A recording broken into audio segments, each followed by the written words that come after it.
Mari kita siapkan hati, pikiran, dan roh kita dalam doa supaya kita dilayakkan, dipercayakan Tuhan untuk membangun ibadah pada malam hari ini.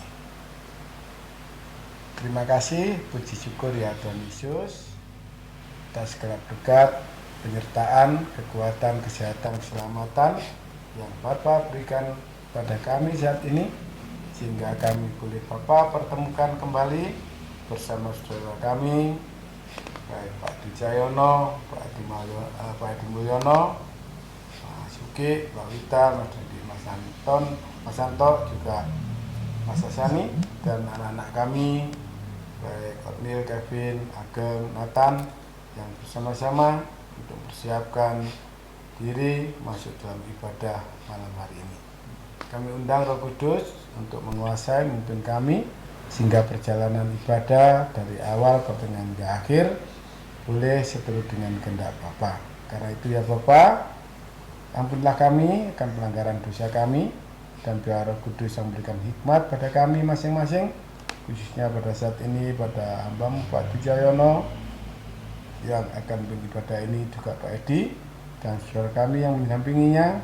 Semuanya Bapak berkati dengan kasih Bapak. Juga listrik, wifi, ataupun peralatan yang lainnya yang kami gunakan, Bapak berkati dan Bapak lindungi, jauhkan dari segala macam gangguan. Kemudian juga hati dan pikiran roh kami, Bapak kuasai dengan Roh Kudus, dan segala kuasa jahat roh jahat kami usir keluar dari diri kami, juga dari ruangan ini, sehingga kami benar-benar fokus dan layak menghadap hadirat Bapa yang kudus. Terima kasih Tuhan Yesus, berkaryalah, pimpinlah ibadah ini, karena semuanya kami mohon dan nama Tuhan Yesus, Allah kami yang hidup. Haleluya, amin.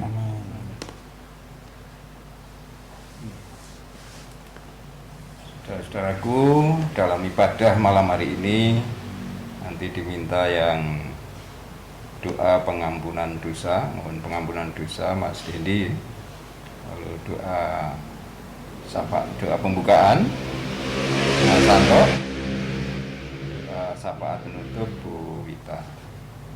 Lalu firman-Nya nanti akan dibacakan Pak Edi dari Lukas 5 4 sampai 8. Lukas 5 ayat 4 sampai 8. Demikian.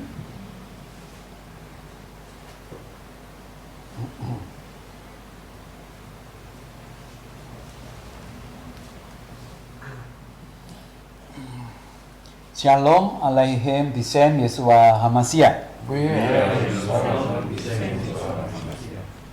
Saudaraku, kita bertemu lagi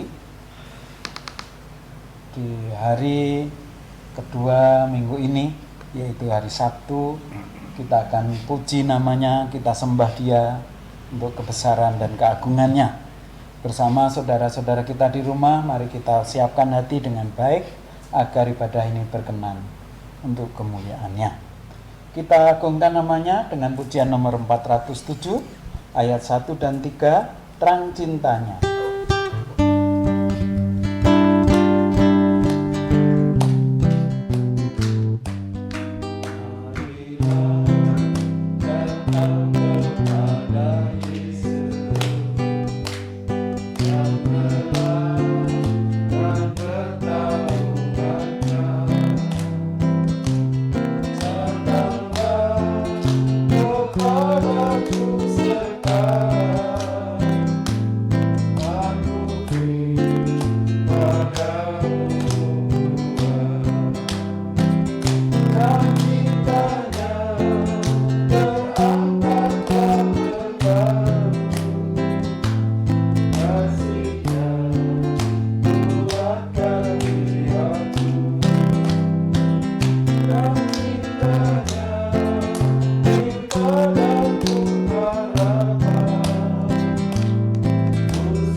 Tuhan Yesus selalu memanggil kita datang kepadanya.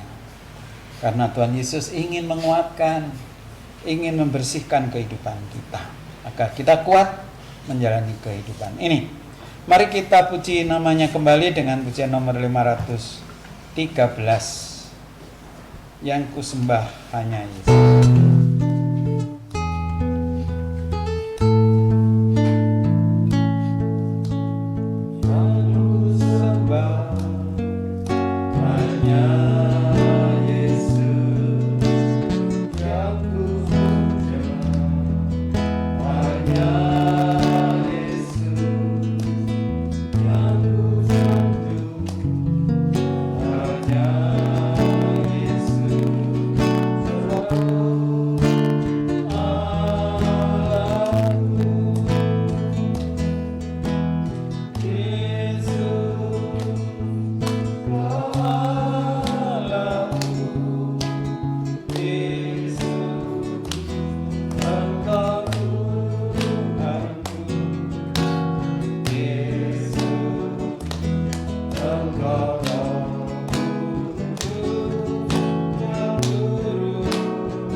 Namun, apakah kita layak sebenarnya? Sebab dosa senantiasa kita lakukan sehingga mendukakan hati Tuhan. Oleh karena itu, mari kita serahkan segala dosa kita. Kita akui, kita sadari. Dengan sujud bersungkur di muka Tuhan Yesus, kita serahkan dosa-dosa kita.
Saudaraku, mari kita mau ditahirkan agar kita layak di hadapannya.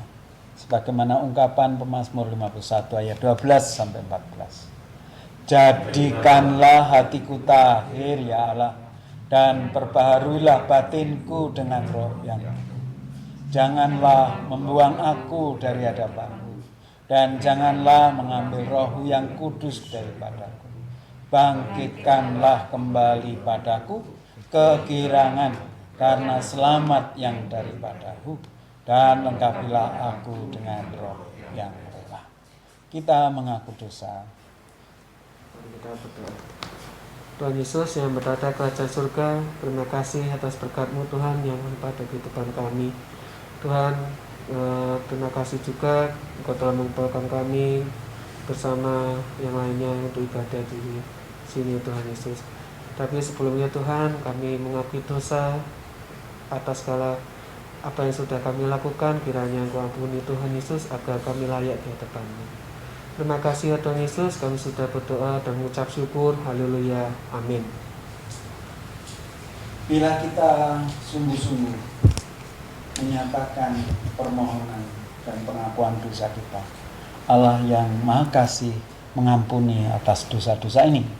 Oleh karena itu mari kita masuk ke ruang Maha Kudus dengan rasa syukur dan hormat. Ku masuk ruang Maha Kudus dengan darah anak domba. Ku masuk dengan hati tulus menyembah Yang Maha Kuasa. Ku menyembah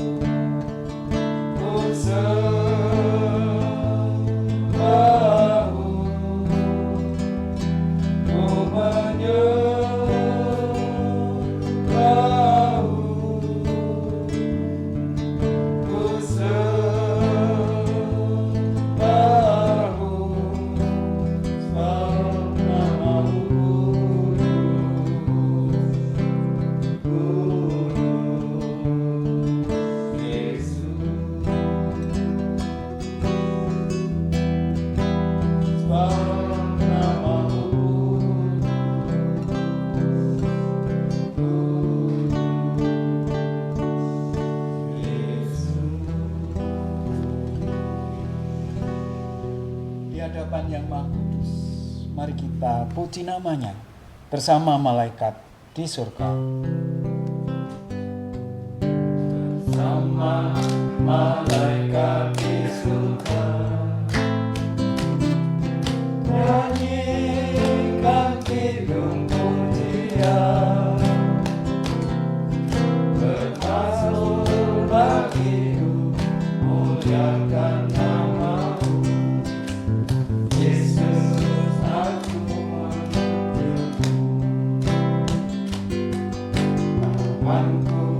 Ku angkat padamu, masuk dalam hadirat-Mu, rasakan kasih-Mu, ku jadi milik-Mu. Yesus, aku menyembah-Mu. Hosana, aku memuji-Mu. Haleluya, haleluya, aku menyembah-Mu.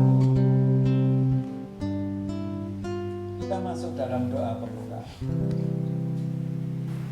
Selamat malam Bapa dan Tuhan kami Yesus Kristus. Terima kasih atas segala berkat kemurahan kasih karunia yang dicurahkan pada kami semua. Pada malam hari ini kami beribadah.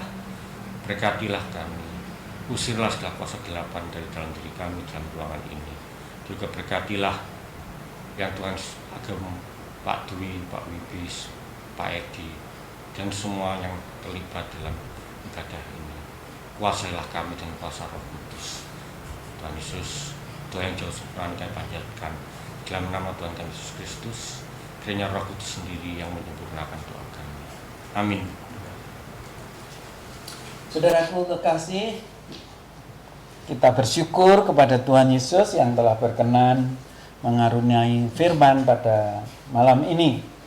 Firman yang diberikan dari Lukas pasal 5 ayat 4 sampai 8. Namun kita puji dulu namanya, kita agungkan, kurindukan hadirat-Mu Yesus. Nomor 125.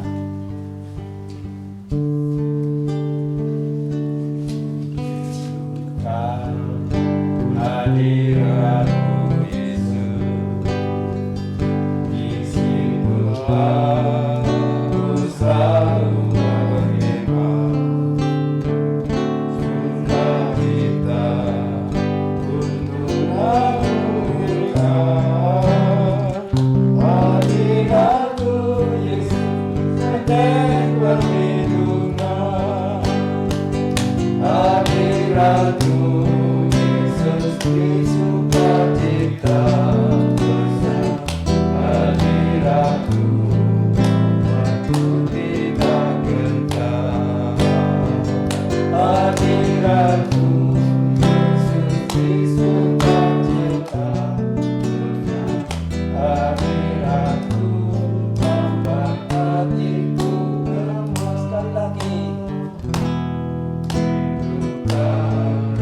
Hadirat-Mu Yesus, disitulah ku selalu berkhidmat, sukacita untuk membuktikan. Hadirat-Mu Yesus, pegang perlindungan. Hadirat-Mu Yesus, sukacita bersama.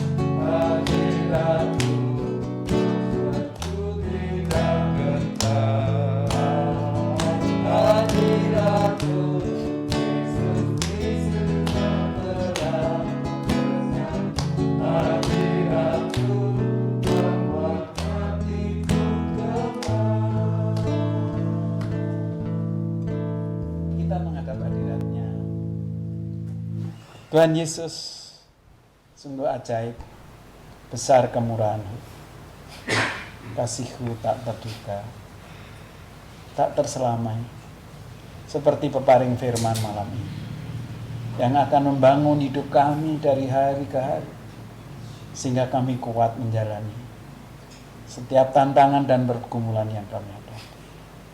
Oleh karena itu Tuhan Yesus, kami mohon Roh-Mu yang kudus berkenan hadir, tinggal di hati kami, mengajar, mendidik kami, agar kami dapat mengerti dan memahami firman-Mu malam ini, dan kami dapat mengimani dan melakukannya.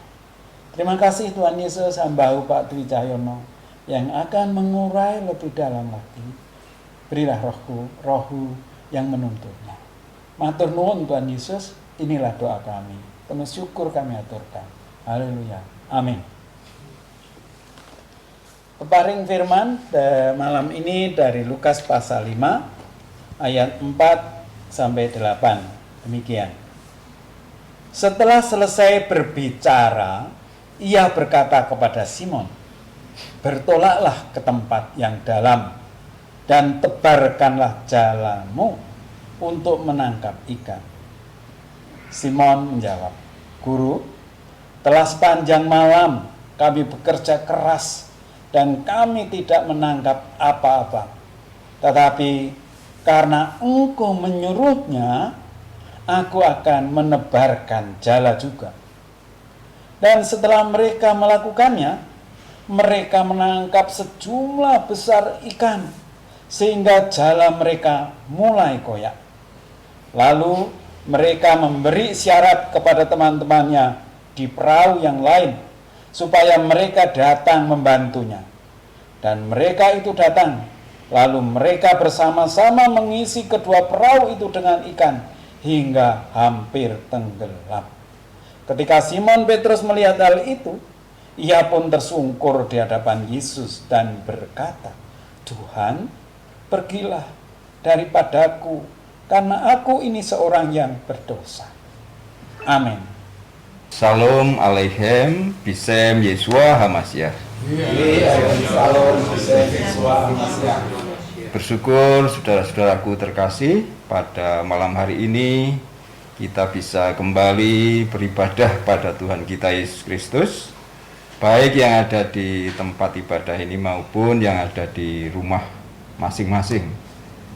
Saudaraku, malam hari ini kita akan menerima pengajaran firman Allah tentang iman dan ketaatan, atau iman dan taat. Saudaraku yang terkasih, kita sudah memahami bahwa iman itu memang tidak dapat dipisahkan dengan ketaatan. Apakah iman itu? Kita sudah sering mempelajari di Ibrani 11 itu, Pak Uki, ya? Ibrani 11 ayat yang pertama, kita ingat kembali.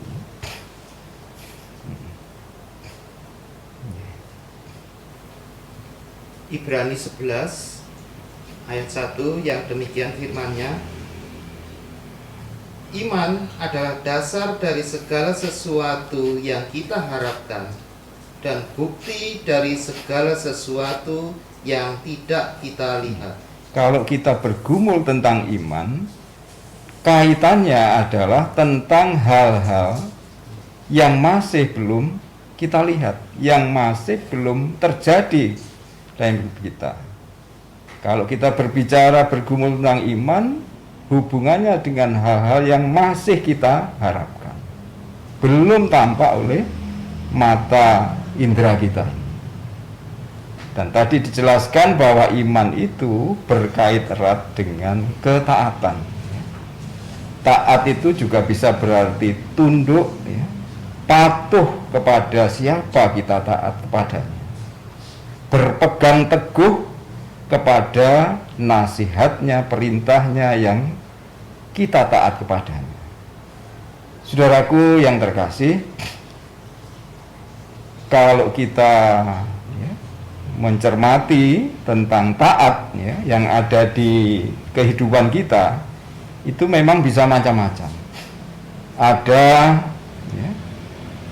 para karyawan atau pegawai, apakah pegawai negeri, pegawai swasta, yang berusaha taat kepada atasannya, kepada pimpinannya, kepada bosnya, karena takut kalau diberi sanksi, takut kalau dihukum atau dikeluarkan bahkan dari tempat di mana bekerja. Sehingga karena takut itulah sehingga berusaha untuk taat. Ada juga seorang murid yang berusaha taat apa yang diperintahkan oleh gurunya supaya mendapat sesuatu yang diharapkan, sesuatu yang baik yang diharapkan, mendapat pujian dari gurunya, mendapatkan hadiah dari gurunya, supaya mendapat sesuatu, sehingga dia berusaha taat. Tetapi juga kita melihat bagaimana anak kecil yang taat kepada ibunya, karena anak ini sangat mencintai ibunya, dia tidak bisa pisah dengan ibunya, sehingga kalau ibunya mengatakan A, ya dilakukan, disuruh mengambilkan apa, ya langsung, karena dia sangat mencintai ibunya dan dia tidak mau pisah dengan ibunya. Sehingga anak ini dengan tulus melakukan apa yang diperintahkan ibunya, dan anak ini sudah menikmati betapa baik ibunya itu kepada dia. Nah, inilah macam-macam ketaatan yang kita temui dalam kehidupan kita.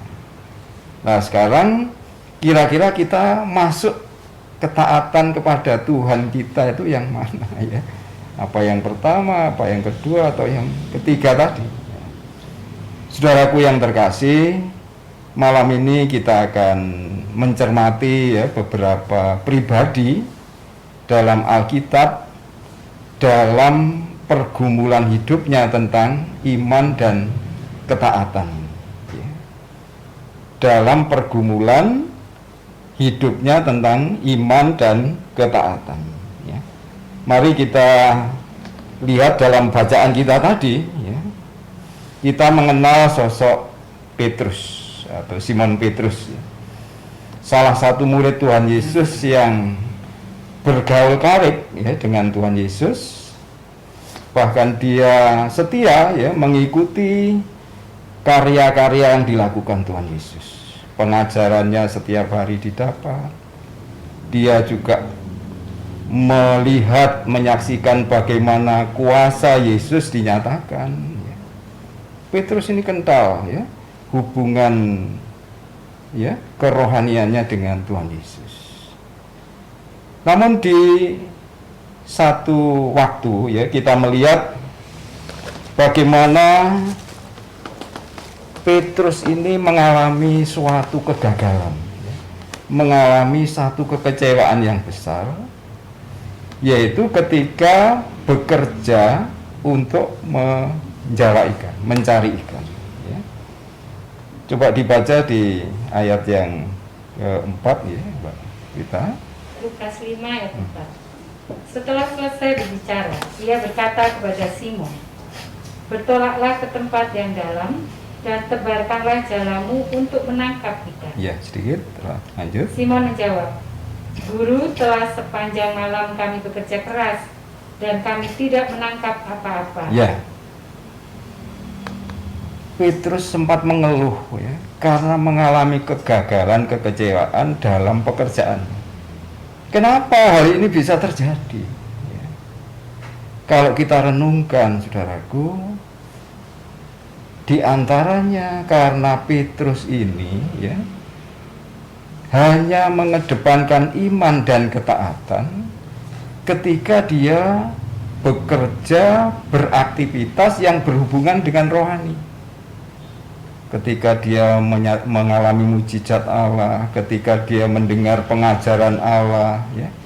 Tapi setelah Petrus ini melakukan kegiatan yang jasmani, bekerja untuk kebutuhan hidupnya, dia tidak menyertakan Yesus, mengedepankan imannya dan ketaatannya kepada firman Allah. Ya.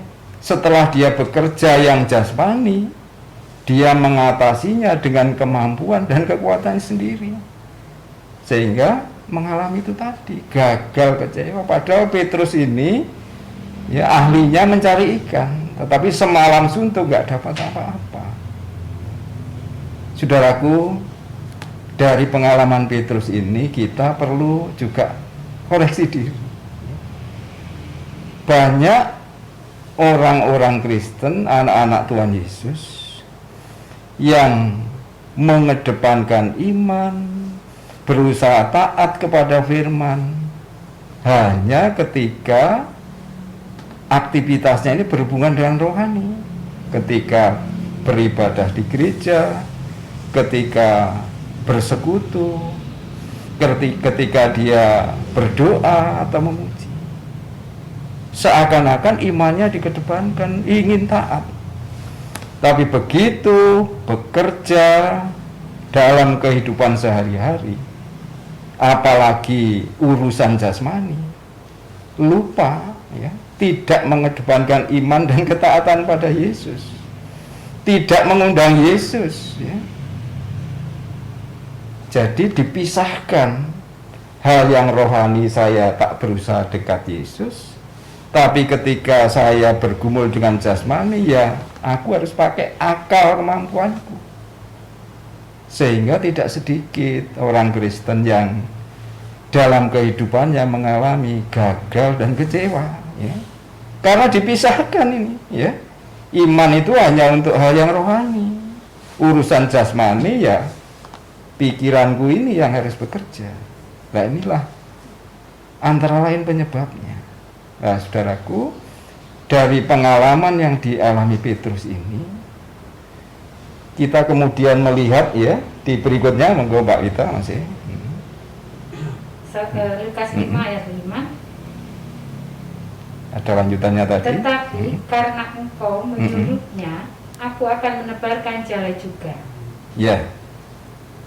Dan Inilah untungnya Petrus ya.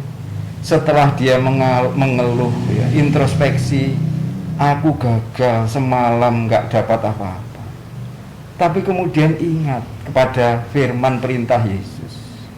Tapi karena engkau yang menyuruh, yang berfirman, aku akan melakukan. Jadi di sini kembali Petrus mengedepankan iman dan janji untuk taat. Itu kan akan melakukan. Nah ini kan janji iman yang akan diwujudkan dalam ketaatan. Dan benar-benar iman Petrus ini dilanjutkan dengan taat. Ayat berikutnya, monggo Mbak Ita masih. Dan setelah mereka melakukannya, mereka menangkap sejumlah besar ikan, sehingga jala mereka mulai koyak. Jadi setelah Petrus mengedepankan iman dan ditindaklanjuti dengan ketaatan, melakukan apa yang diperintahkan, ya luar biasa. Berkatnya diterima oleh Simon Petrus tadi. Nah banyak di antara kita orang Kristen ini ya, yang berhenti beriman kepada Tuhan Yesus ya. Percaya bahwa Yesus itu maha kasih, maha baik ya, maha memperhatikan anaknya, percaya beriman. Tetapi ketika Tuhan Yesus melakukan A, jangan dulu Tuhan, lakukan B, nanti dulu aku belum bisa. Jangan lakukan C, nggak bisa Tuhan, ini sudah menjadi kesenanganku ya. Jadi terbatas hanya iman, tidak menuruti firman-Nya ya, tidak melakukan, maka tidak ada berkat yang diharapkan itu. Jadi iman dengan ketaatan ini harus satu. Banyak pengkhotbah yang mengilustrasikan ya, kita sudah sangat hafal bagaimana seorang pemain akrobat itu ya, yang akan berjalan dari satu sisi di atas tali yang dalam ketinggian berapa meter itu menyeberang ke sana. Pemain akrobat itu bertanya kepada penontonnya ya, apakah saudara-saudara percaya kalau aku bisa melewati tali yang kecil ini sampai ke ujung sana? Semuanya menjawab, kami percaya ya, pemain akrobat ini hebat ya, pasti bisa, kami tidak ada yang ragu-ragu. Dan benar ya, pemain akrobat ini bisa melewati tali sampai ujung sana. Dan kemudian kan sudah membuktikan ya bagaimana pemain akrobat ini benar-benar mampu melewati. Nah sekarang pemain akrobat itu minta, ayo kamu ya, yang sudah mengatakan percaya kepadaku, kesini ikut bersama-sama aku naik tali. Semuanya nggak ada yang angkat tangan ya. Ternyata ya gambaran kita seperti itu ya. Percaya mengimani Yesus, kagum kepada Yesus, tapi ketika disuruh kamu harus A, nanti dulu ya, nggak ada penonton yang ya mau ya, padahal sudah menyaksikan. Nah inilah kebanyakan iman kita ya, berhenti sampai pada iman, tidak taat ya, sehingga kegagalan dan kecewaan itu ada kita alami ya. Berbeda dengan Petrus tadi saudaraku, imannya ditindaklanjuti dengan taat, melakukan, dan luar biasa berkatnya. Itu sosok Petrus ya. Kita lanjut lagi supaya lebih jelas contohnya Mas Dendi ya, di Ibrani 11 ayat 7 ya, Ibrani 11 ayat 7. Ibrani 11 ayat 7. Karena iman maka Nuh dengan petunjuk Allah tentang sesuatu yang belum kelihatan dengan taat mempersiapkan bahtera untuk menyelamatkan keluarganya. Dan karena iman itu ia menghukum dunia, dan ia ditentukan untuk menerima kebenaran sesuai dengan imannya. Ya, di situ kan ada kata iman dan apa? Dan taat, ya, nggak bisa dipisahkan.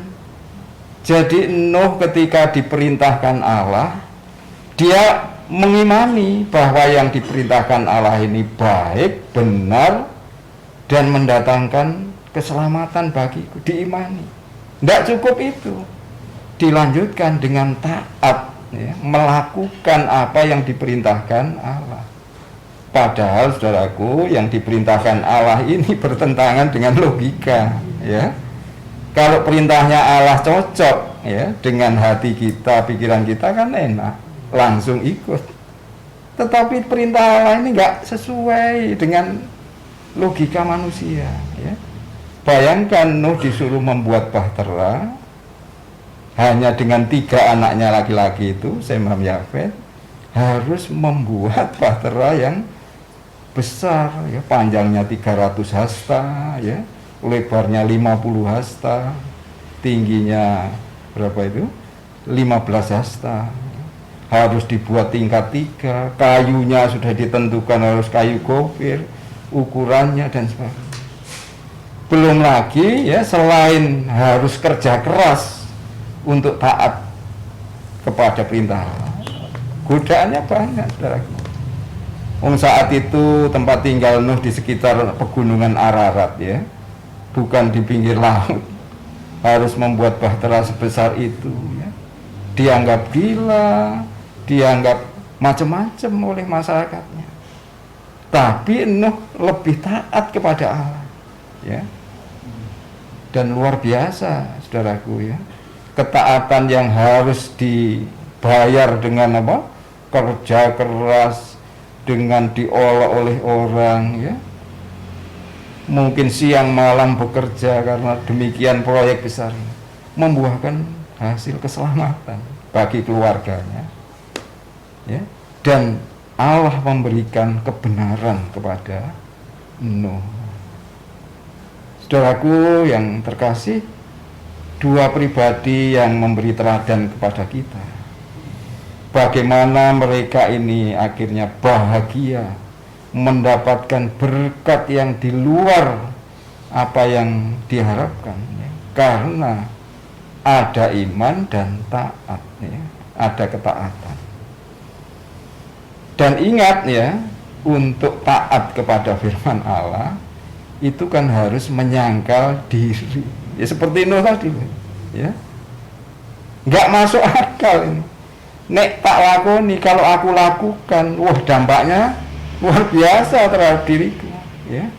Baik dari keluarga, jerih lelah yang sangat, ataupun olokan dari yang lain. Tapi Nuh memilih tetap taat, dan buahnya luar biasa. Lainnya habis binasa, tetapi keluarga ini diselamatkan, ya. Inilah buah iman dan ketaatan. Saudaraku yang terkasih, dan pribadi yang ketiga ini, ya, adalah pribadi yang sesungguhnya percaya, ya, katakanlah juga beriman, ya, walaupun kadar imannya kita tidak tahu, kepada Yesus, mengagumi Yesus, dia guru yang baik, ya. Tetapi ketika Tuhan Yesus memerintahkan sesuatu, akal pikirannya yang bekerja. Loh, kalau aku lakukan, kere saya ini, akan gundul, tidak punya apa-apa. Ya sudah, sebatas mengagumi pribadi Yesus, tapi tidak mau taat, firman-Nya tidak dituruti. Akhirnya hidup kekal itu tidak jadi diterima, ya. Matius 19 itu Pak Anto, ya, mulai 21, 22. Matius 19 ayat 21. Kata Yesus kepadanya, jikalau engkau hendak sempurna, pergilah, jualah segala milikmu, dan berikanlah itu kepada orang-orang miskin, maka engkau akan beroleh harta di surga. Kemudian datanglah kemari dan ikutlah aku. Ayat 22. Ketika orang muda itu mendengar perkataan itu, pergilah ia dengan sedih sebab banyak hartanya. Ya. Sebenarnya pemuda ini percaya, kagum terhadap pribadi Yesus, ya. Pribadi yang patut diteladani. Tetapi ketika perintahnya ya bertentangan dengan hatinya, dengan pikirannya, terlebih-lebih untuk melepas kecintaannya kepada harta, dia masih memilih harta, sehingga lebih baik meninggalkan Yesus saja. Ini yang terjadi. Jadi hanya berhenti pada iman, tidak ada ketaatan. Nah, saudaraku yang terkasih, dari dua hal ini ya, kita tentu akan ada pertimbangan ya, untuk koreksi diri. Sampai di manakah atau di manakah posisi kita sekarang ini? Apakah kita sudah beriman kepada Tuhan Yesus ya, tetapi belum taat melakukan firman-Nya, apalagi kalau firman itu bertentangan dengan kehendak kita? Ataukah kita sudah beriman dan belajar untuk taat, melakukannya apapun konsekuensinya ya, demi taat kepada Yesus? Nah, ini tentu pilihan ada pada kita masing-masing, dan bagaimana upah dari pilihan pertama atau kedua kita sudah jelas ya melalui firman tadi.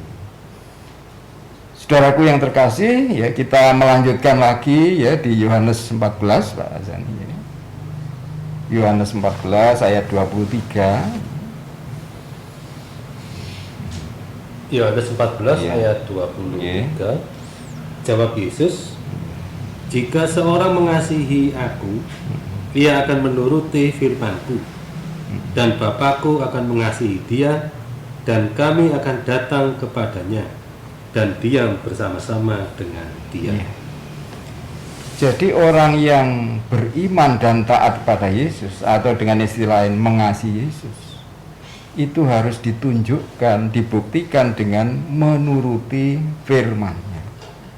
Menuruti firman.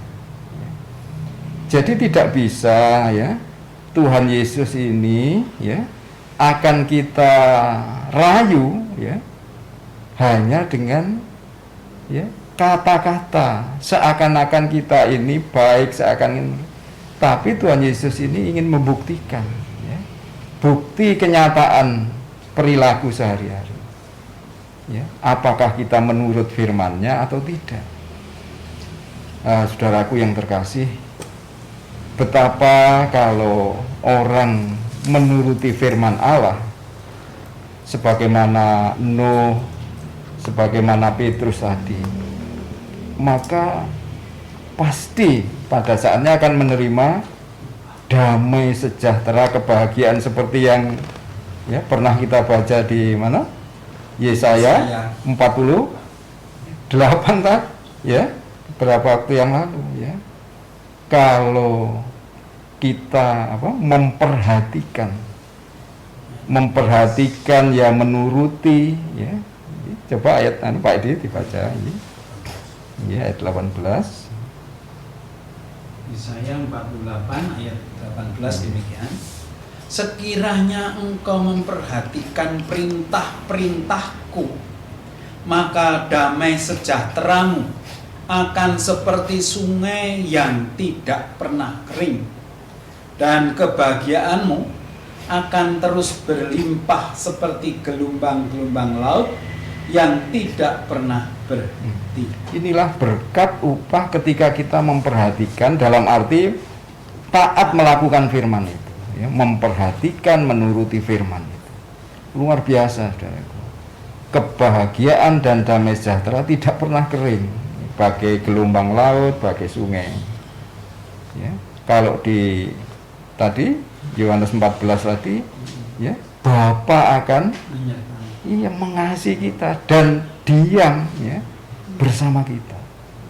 Berkat yang tidak ada duanya, ya. Kalau kita mau menuruti firman-Nya. Sekali lagi, tidak hanya berhenti pada iman, tapi harus ada ketaatan, ya, menuruti firman-Nya. Enggak sia-sia, saudaraku, ya. Ini janji Yesus dan sudah sangat terbukti, ya, baik dulu maupun hari ini dan sampai selama-lamanya, ya. Saudaraku yang terkasih, ya. Dan pada akhirnya, ya, kita akan melihat bagaimana Yesus memang menghendaki ketaatan untuk melakukan. Tidak cukup hanya janji di mulut kita, ya. Matius 21, ya, Pak Ugi, ya. Mulai 28, 29, ya. Matius 21, 28, 29. Matius 21 ayat 28 sampai 29 yang demikian firman-Nya. Tetapi apakah pendapatmu tentang ini? Seorang mempunyai 2 anak laki-laki. Ia pergi kepada anak yang sulung dan berkata, "Anakku, pergi dan bekerjalah hari ini dalam kebun anggur." Jawab anak itu, "Baik, Bapa," tetapi ia tidak pergi. Ya, sampai di situ dulu, ya. Betapa sebenarnya kita sadar atau tidak sadar telah bersikap dan bertindak seperti anak yang pertama ini, ya. Kita rajin ke gereja secara fisik, kita rajin persekutuan secara fisik, kita berdoa, kita memuji Tuhan. Tetapi itu tadi, ya, baik Bapa, tetapi apa? Tidak melakukan. Jadi Tuhan Yesus itu tidak bisa kita rayu, kita suap dengan kegiatan fisik. Fisiknya ke gereja, fisiknya memuji Tuhan, tetapi hatinya jauh, tidak mau melakukan. Itulah sebenarnya kita, saudara, ya. Kalau melakukan, ya pilih-pilih. Berarti bukan menuruti firman, tapi menuruti kemauan kita sendiri. Itulah sebenarnya yang sering kita lakukan, ya. Dilanjut Mbak Vita yang berikutnya. Matius 21 ayat 30. Lalu orang itu pergi kepada anak yang kedua dan berkata demikian juga. Dan anak itu menjawab, "Aku tidak mau." Tetapi kemudian ia menyesal lalu pergi juga. Nah, yang kedua ini menunjukkan pertobatan, ya. Orang yang berdosa, yang hidupnya jauh dari Tuhan, kemudian bertobat, menyesal dan melakukan. Lalu ayat berikutnya 31. Siapakah di antara kedua orang itu yang melakukan kehendak ayahnya? Jawab mereka, yang terakhir. Ya, jadi jelas Tuhan Yesus itu tidak bisa disuap dengan hal-hal yang fisik, ya, yang lahiriah. Yang dilihat Allah adalah kenyataan hidup kita, melakukan atau tidak, ya. Tidak bisa disuap dengan berbagai macam kegiatan rohani kalau tidak ada ketaatan yang sesungguhnya, nggak ada berkatnya, ya. Ini peringatan dari Tuhan untuk kita supaya kita membenahi diri. Bahkan bisa terjadi ayat berikutnya itu, Kata ayat 30. ya, bagian bawahnya. Kata Yesus kepada mereka, "Aku berkata kepadamu, sesungguhnya pemungut-pemungut cukai dan perempuan-perempuan sundal akan mendahului kamu masuk ke dalam kerajaan Allah." Ini terjadi, saudara. Orang yang menurut kita dihakimi ini orang jelek, orang jahat, tetapi ketika mereka bertobat, ya, pemungut cukai, perempuan sundal, lebih dulu masuk kerajaan Allah. Karena setelah bertobat dia beriman dan taat. Sedangkan orang yang sudah lama ikut Yesus, ya, Mohon maaf saya menggambarkan misalnya Farisi ahli Taurat ya, yang sehari-hari bergelut dengan hal rohani ya, tetapi tidak melakukan. Ya kedahuluan ini ya, pemungut cukai, perempuan Sunda yang dianggap akan binasa tetapi mendahului kita masuk surga karena bertobat, beriman dan taat. Saudaraku, inilah pengajaran pada malam hari ini, kiranya kita renungkan ya, firman ini ya. Janganlah kita hidup ini mengenal kehendak Allah hanya di lahir kita, tetapi benar-benar kita wujud nyatakan ketaatan kita, bukan saja di manusia tetapi taat di hadapan Tuhan Yesus. Kiranya Roh Kudus menolong kita untuk melakukan kehendak-Nya. Amin. Rasa syukur kepada Tuhan Yesus yang telah membimbing kita mempunyai iman yang sempurna dikala kita melakukan perintah-perintahnya dengan taat. Iman akan sempurna bila kita lakukan. Iman akan membuahkan pengharapan kita bila kita lakukan. Karena dengan perbuatan ketaatan itulah iman kita sempurna. Terpujilah nama Tuhan Yesus. Mari kita bersyukur kepadanya. Kita angkat pujian jamahan Tuhan Yesus nomor 529. Kita sambil menyerahkan persembahan kita.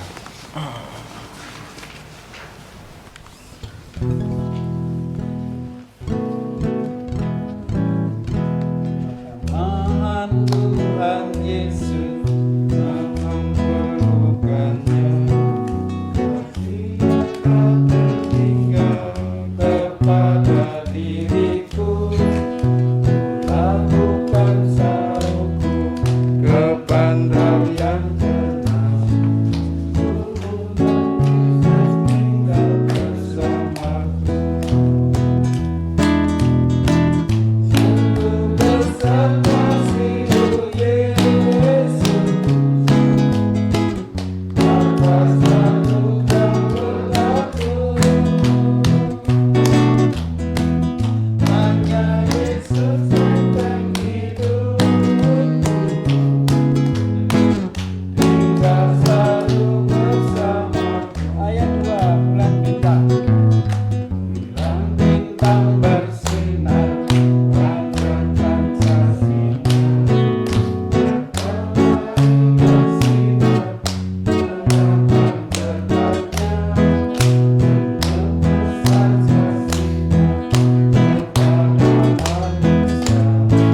Atas kasih anugerah berkatnya, sungguh besar kasih-Mu Yesus, atas anugerah berkat-Mu. Hanya Yesus benteng hidupku, tinggal selalu bersamaku. Kita masuk dalam doa syafaat dan penutup. Bersyukur kami Tuhan Yesus, jika pada malam hari ini Tuhan Yesus berkenan memberikan firman yang menguatkan iman kami. Mampukan kami Roh Kudus untuk melakukan firman-firman ini, sehingga kami boleh melihat betapa besar kasih berkat Bapa di dalam kehidupan kami.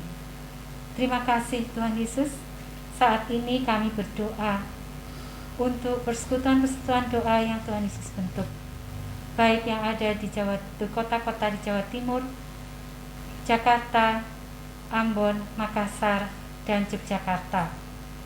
Tuhan Yesus berkati para imam dan soko guru Piranti, agar mereka dapat mendampingi umat di dalam kehidupan mereka. Terima kasih Tuhan Yesus. Kami berdoa untuk para pendeta, pastor, dan pekerja gereja. Tuhan Yesus berkati mereka juga, khususnya dalam menghadapi masa-masa sulit sekarang ini di negara kami. Kami juga menyerahkan apa yang terjadi pada negara kami di mana kami tinggal. Tuhan Yesus kiranya mau menolong, memberikan hikmat dan menguatkan, baik untuk pemerintahan dalam menghadapi pandemi yang semakin banyak yang terkena oleh pandemi COVID ini, juga bencana-bencana alam yang terjadi di Indonesia. Tuhan Yesus, kami harus serah kepadamu. Tuhan Yesus, berbelas kasihlah kepada para korban dan dampak juga dari bencana-bencana alam ini, sehingga mereka dapat dikuatkan dan juga diberi penghiburan. Terima kasih Tuhan Yesus. Pada akhirnya kami menyerahkan persembahan sukarela yang telah kami kumpulkan. Tuhan Yesus berkati persembahan ini hanya untuk kemuliaan nama-Mu. Kami tutup doa ini dengan doa Bapa kami. Bapa kami yang di surga, dikuduskanlah nama-Mu, datanglah kerajaan-Mu, jadilah kehendak-Mu di bumi seperti di surga. Berikanlah kami pada hari ini makanan kami yang secukupnya, dan ampunilah kami akan kesalahan kami, seperti kami juga mengampuni orang yang bersalah kepada kami. Dan janganlah membawa kami dalam pencobaan, tetapi lepaskanlah kami daripada yang jahat. Karena Bapalah yang mempunyai kerajaan, kuasa, dan kemuliaan sampai selama-lamanya. Amin. Sungguh senang dikebaktian, sungguh senang dikebaktian, bertemu Yesus kekasih jiwa. Puji, haleluya. Sungguh senang dikebaktian, sungguh senang dikebaktian, bertemu Yesus kekasih jiwa. Puji, haleluya. Selamat malam, Tuhan Yesus berkati kita semua. Amin.